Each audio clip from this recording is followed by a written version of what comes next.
It's the violin that Isaac Stern helped me get when I was 14 or 15. It's a Guarneri del Gesù.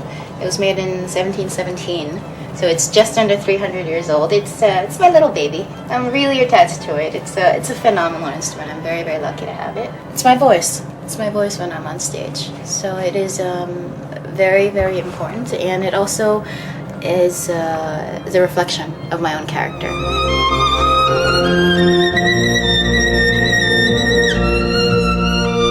What makes them so special, I'm told, is the varnish. The varnish on it is some sort of secret that only they knew back then. You know, they've got this amazing technology now. They can replicate everything, anything and everything. They can make, better products if they want. But for some reason, the modern violins, even if they do sound sensational, they aren't Stradivariuses and they're not Guarneris. And this is the ongoing question with the modern violin makers, is that the wood is there and the art is there and the technology is there, and why is it that the modern violins don't sound the same?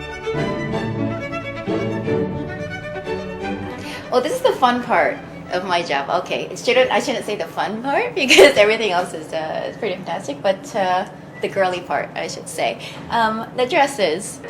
I've got so many favorite dresses, but I would have to say that the all-time most sentimental dress that I have is this little itty-bitty poofy pink party dress that I wore to my debut. I was 8 years old, and my mom loves it. I love it. I give away all my clothes to my cousins and my friends, and I'm very, very good about that. Except I've got so much sentimental attachment to this debut dress, and it's tiny, and it's got puffy sleeves, and it's got the big poofy skirt, and it's terrible. It's a terrible dress, but I'm just so attached to it.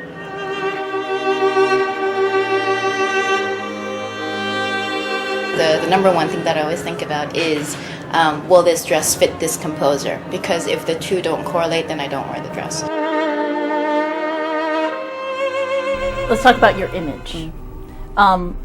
You're glamorous, very elegant, and some would say, especially looking at some of your press photographs, very sexy. Oh, thank you. What do you think that's doing to get classical music out to a wider audience?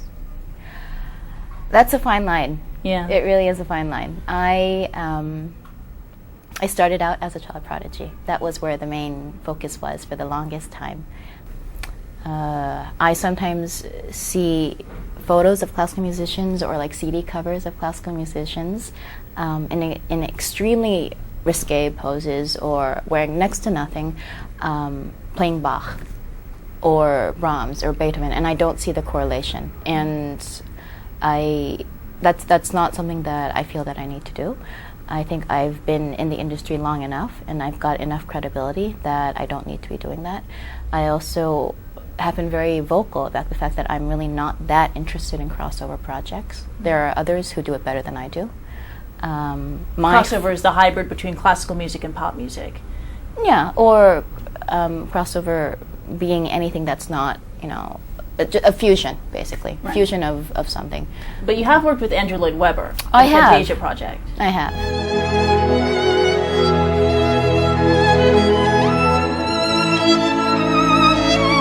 That project I did because I have a huge amount of respect for Andrew Lloyd Webber. I like his music. The musical content is good. As long as the musical content is good, I'm happy to do it. And I wanted to work with Julian, his brother, who's a cellist, and he did the project with me. I think it's a really, really fine line of where you obviously, I'm in my 20s. I love fashion. I'm a girl. I love dresses. I love shoes. I love bags. I'm into all that. I really am into all that. But at the same time, when I go on stage and I'm giving a concert, I also want to be respectful towards the audience. Whatever I'm wearing, at least in my head, needs to be composer appropriate. Meaning, if I'm playing Brahms, I want something that reflects that. If I'm playing Carmen, and this, and I'm wearing this hot, red, sexy little number, great, fantastic, I can pull it off, I'll do it. But if I'm doing Beethoven, it doesn't work. It doesn't work, and it's more of a distraction if you're doing that. Just curious, what kind of modern music do you listen to? I love Lady Gaga. I love Beyonce. Rihanna, I love Bon Jovi, the old Bon Jovi stuff. I do have an iPod, and I do have mostly pop music on my iPod. When it comes to classical music, I actually buy CDs. I still do the old-fashioned CD thing. Same. I want to listen to albums, classical albums in its entirety, not on my iPod. I'm exactly the same. Now, you've also embraced Twitter.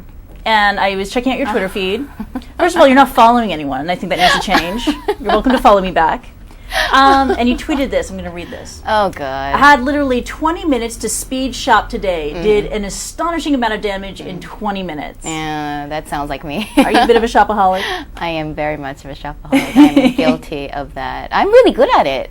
Yeah? I'm really good at it. And Hong Kong is the place to do it, too. Hong Kong is a phenomenal place to go shopping. It is. I mean, I could spend a week in Hong Kong doing nothing but shop and eat. It's pretty funny because I went through your account, and you share a lot about mundane things, about shopping, the weather, your love of baseball. Yeah.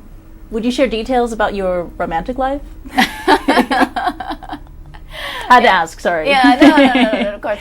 It is actually really hard, you know, with the amount of traveling and the constant bouncing around and the concerts, and it's not easy. It's not easy.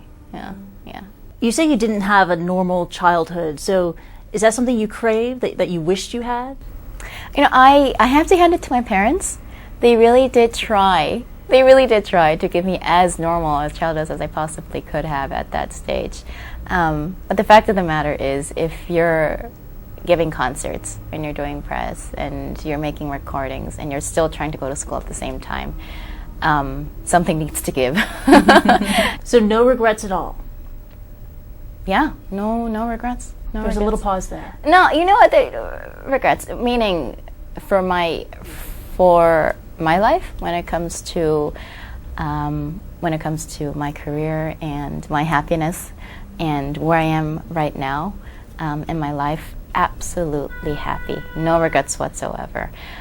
If I have children one day, and you know, I obviously do want them to have a musical education at some point. Would I start them off so early? Probably not. No, I'd probably wait a little bit more for them. Well, that's interesting. Why?